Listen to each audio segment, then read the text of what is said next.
Orgullo y prejuicio. Capítulo 28. Todo lo del día siguiente de viaje fue nuevo e interesante para Isabel. Su espíritu estaba satisfecho por haber visto a su hermana de tan buen aspecto, que se habían desvanecido todos sus temores por su salud, y la perspectiva de un viaje por el norte era para ella constante fuente de delicias. Cuando cambiaron la carretera real por el camino de Hunsford, todas las miradas buscaban la abadía y todos, a cada vuelta, esperaban tenerla a la vista. La empalizada del parque de Rosing era su límite por uno de los lados. Isabel sonrió recordando cuántas cosas había oído de sus habitantes. Al cabo, la abadía llegó a distinguirse. El jardín que se extendía hasta el camino, la casa que en él se alzaba, la verde empalizada, el seto del laurel, todo iba declarando que se acercaban. Collins y Carlota aparecieron a la puerta, en medio de los saludos y sonrisas de toda la partida, y el carruaje se detuvo ante una reducida entrada que a través de una pequeña alameda conducía a la casa. Al punto descendieron todos del coche, regocijándose mutuamente de verse. La señora de Collins dio la bienvenida a su amiga con el más vivo contento, e Isabel, el verse tan afectuosamente recibida, se halló por momentos más satisfecha de haber venido. Al instante observó que los modales de su primo no habían variado con el matrimonio. Su cortesía formalista era con exactitud la misma que había sido. Y por eso él la detuvo algunos momentos a la puerta para que oyese y satisfaciese sus preguntas sobre toda la familia. Entraron en la casa sin más dilación que la precisa para notar la limpieza del ingreso. Y en cuanto se vieron en la sala de recibir, volvió él a darles con ostentosa formalidad la bienvenida a su humilde morada, repitiendo punto por punto los ofrecimientos que su mujer les hiciera de un refresco. Isabel iba dispuesta a encontrarlo en sus glorias, y no pudo huir de imaginar que al mostrarles las buenas proporciones de la estancia y su aspecto y ajuar, se dirigía en particular a ella, cual deseando hacerle envidiar lo que había perdido por rechazarle.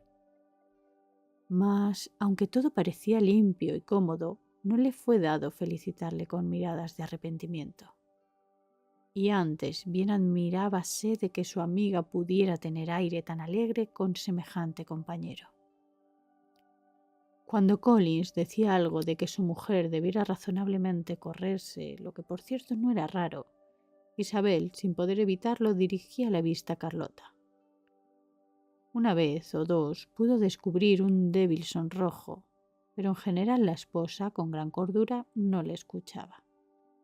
Tras de permanecer allí tiempo suficiente para admirar todo el ajuar de la pieza, desde el armario al enrejado de la chimenea, y para contarle el viaje y todo lo ocurrido en Londres, Collins las invitó a dar una vuelta por el jardín, que era grande y bien situado y a cuyo cultivo atendía él mismo.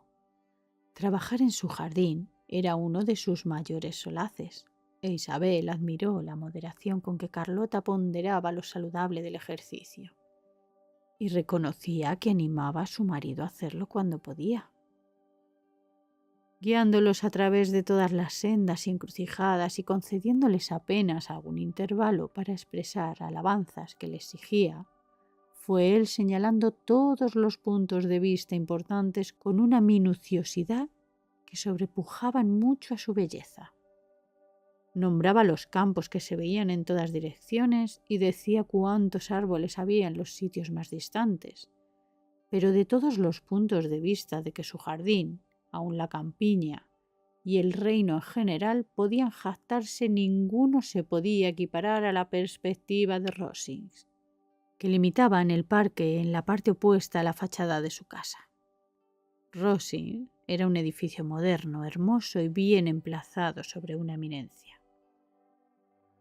Desde su jardín, Collins habría deseado conducirlos a recorrer sus dos praderas, mas careciendo las señoras de calzado a propósito, retrocedieron, y mientras Sir Guillermo la acompañaba, Carlota introdujo a su hermana y a Isabel en la casa, acaso muy satisfecha de tener oportunidad de mostrársela sin ayuda de su marido.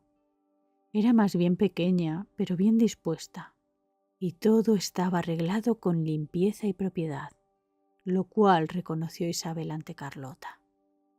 Si se pudiera prescindir de Collins, por lo demás, había allí gran abundancia de comodidades, y por el evidente agrado de Carlota, Isabel supuso que prescindía de él.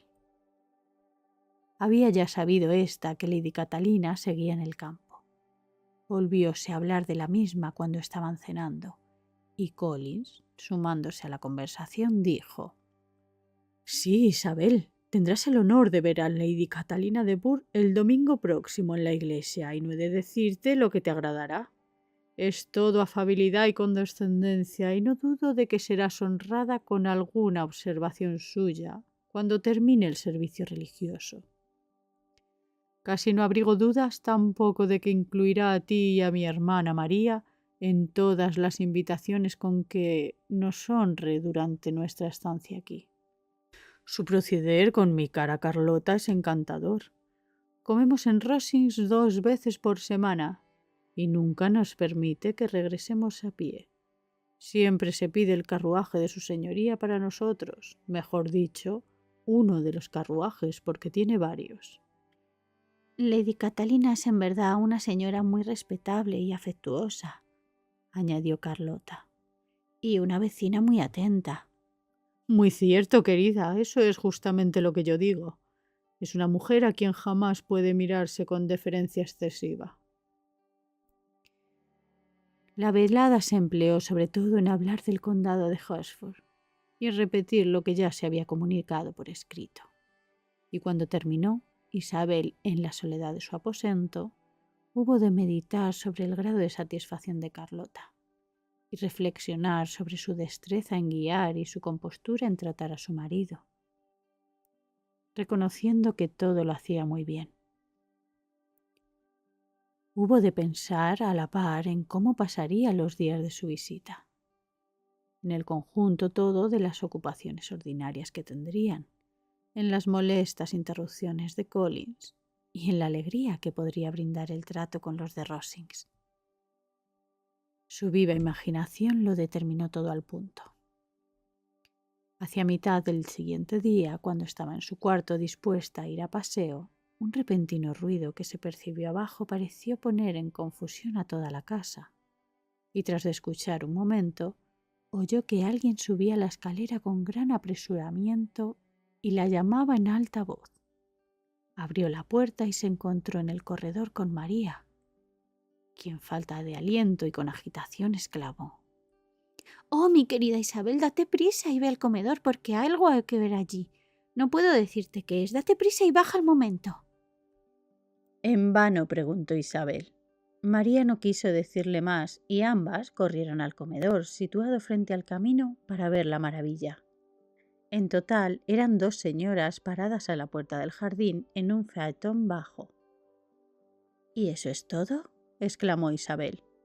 Esperaba por lo menos que los lechoncillos hubieran entrado en el jardín, y no es sino Lady Catalina con su hija. «Oh, querida», repuso María, extrañadísima de la equivocación. «No es Lady Catalina.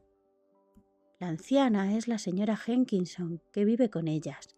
La otra es la señorita de Bourgh. Mira solo a esta. Es en absoluto una niña. ¿Quién hubiese creído que fuera tan delgada y pequeña? Es sumamente grosero tener a Carlota fuera de la puerta con semejante viento. ¿Por qué no entra?» «Oh, Carlota dice que con dificultad lo hacen. Es el mejor de los favores el que entre la señorita de Bourgh». «Me gusta su aspecto», dijo Isabel, oprimida por otras ideas. «Semeja enferma y estropeada. Sí, resultará muy buena para él. Hará una mujer muy adecuada». Collins y su esposa estaban de charla con las señoras y Sir Guillermo, con gran entretenimiento de Isabel, hallábase parado en el camino de la puerta, sumido en la más atenta contemplación de la grandeza que ante sí tenía, inclinándose cortésmente cuando la señora de Bingley miraba hacia allí. Al fin no tuvieron más que decirse. Las señoras siguieron su camino y las otras entraron en casa.